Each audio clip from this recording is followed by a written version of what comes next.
Jai Hind, ladies and gentlemen. Very warm welcome to each one of you. Aviation Safety India has the safety of aviation operations in the country uppermost on its mind. DGCA has issued a very comprehensive circular on the conduct of pilgrimage operations. In order to facilitate easy availability and understanding of the circular, we are uploading the video presentation on the circular on YouTube for the benefit of the stakeholders. Let's now go through the video presentation. First of all, we shall have a look at the DGCA guidelines for helicopter operators. The operators are to ensure adherence to helipad requirements and ensure adequate availability of infrastructure at the helipads as per the provisions of CAR Section 4 Series B for seasonal/regular use helipads. Installation of CCTV cameras for surveillance at the helipads covering the helipad safety area as well as the takeoff and approach funnels. Uninterrupted power supply is to be ensured to obviate any loss of data due to power outages. The recorded data shall be maintained for a minimum period of 14 days. Activation of Airborne Image Recording System in each helicopter installed with the system and being utilized for pilgrimage operations. The recorded data is to be serially numbered, identified, and maintained for a minimum period of 14 days. All helicopters installed with AIRS shall be activated for the pilgrimage/seasonal yatra season of 2023. The head of flight safety of the operator shall conduct FOCA, that is flight operations quality assurance, once every 7 days for each helicopter registration number/MSN by retrieving and analyzing the data of flight parameters. All pilots shall meet the training, recurrent checks, and recent experience requirements for hill flying as mandated via CAR Section 8 Series H Part 2. All operations shall be carried out by suitably qualified pilots in accordance with the DGCA regulations and approved operation managers. The operators are required to ensure compliance with the FDTL FTL requirements as per CAR Section 7 Series J Part 2. They should ensure compliance with BA requirements as per CAR Section 5 Series F Part 3. The operators should ensure suitable arrangements for storage of ATF in the vicinity of the helipads in compliance to CAR Section 2 Series H Part 3. They should also ensure necessary records are maintained at the operating base as per CAR Section 8 Series O Part 4. Correct logging of flying hours and maintenance of all technical records shall be ensured. Helicopters shall be positioned at the helipads and made available for DGCA inspection and standardization sorties at least 3 days prior to the commencement of yatra flying operations. The operators should ensure availability of maps/sketches suitably marked with the updated obstructions, cables, pylons, in the area of operations and vicinity of operations for the reference of the operating crew. All flight operations are restricted to VFR. Pilots are responsible for maintaining separation from other helicopters and terrain. All flying in the valleys shall be carried out maintaining to the right of the valley. No helicopter shall overtake another helicopter in flight at any time. Change of sequence may be achieved between two helicopters by mutual consent on RT only when these helicopters are on the ground. Adequate separation to be maintained with the preceding helicopter at all times.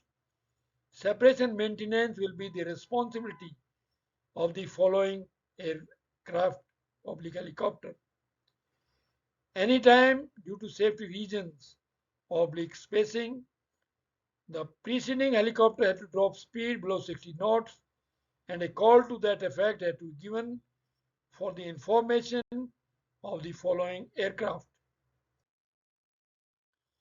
Only one helicopter is to be on finals oblique on takeoff leg at any one given time. A sharp lookout is to be maintained for other traffic, birds, and obstructions such as wires, oblique HT pylons, etc. It is to be ensured that at any shrine helipad, the helicopter does not overfly the temple complex. Now we shall discuss the requirement of calling off flying on encountering bad weather. The pilot first encountering bad weather is to give a call on RT regarding the decision to call off due to bad weather. Depending on location of observed bad weather, helicopters airborne at the time shall acknowledge on RT and return back to their respective helipads. The flying may resume after the fresh assessment is made by any operator after an improvement in weather is observed, oblique recorded, oblique received from shrine, helipad, etc. Let's now discuss weight calculation. Actual weight of passengers and baggage shall be taken for all calculations of all of weight and load and trim. All operators are to ensure a suitable and calibrated weighing machine is available for weighing of passengers and luggage oblique load at each boarding point.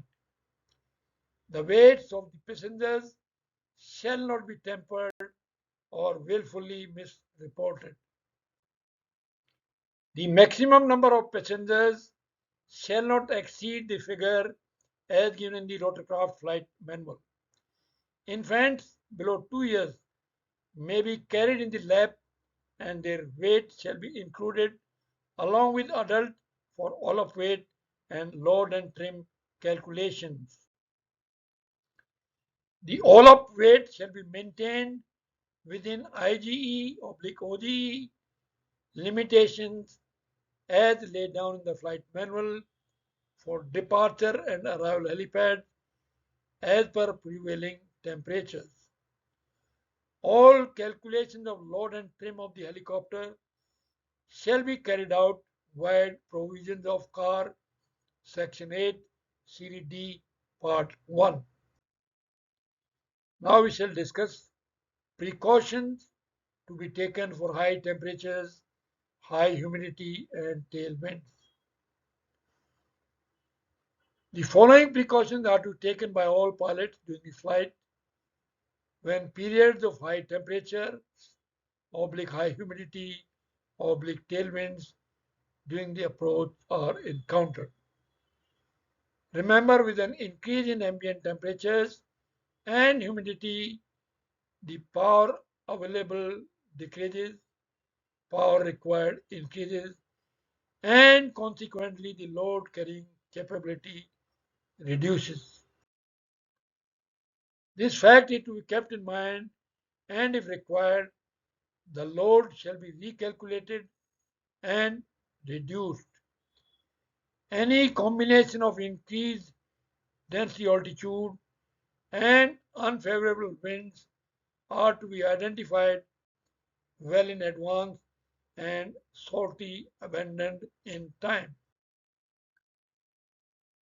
Pilots are to exercise a caution for the presence of any tailwinds during approaches, the due constant of one-way approach at certain helipads.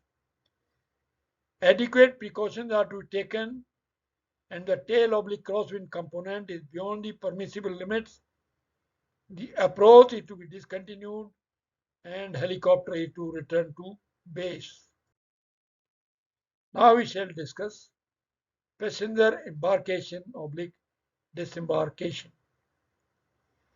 At the time of embarkation, the manifest shall be handed out to the pilot prior to the flight detailing the total payload. All the passengers shall be escorted to and from the helicopter. It shall be ensured that the seat belt of each passenger is secured before doors are closed.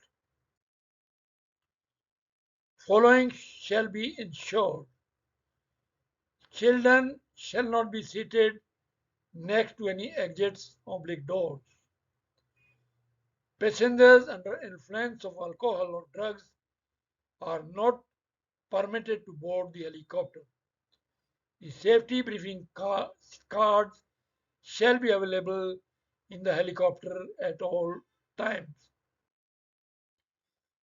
Personnel responsible for the enplaning and deplaning of the passengers are to approach the helicopter in full view of the pilot after getting positive clearance from the captain of the helicopter.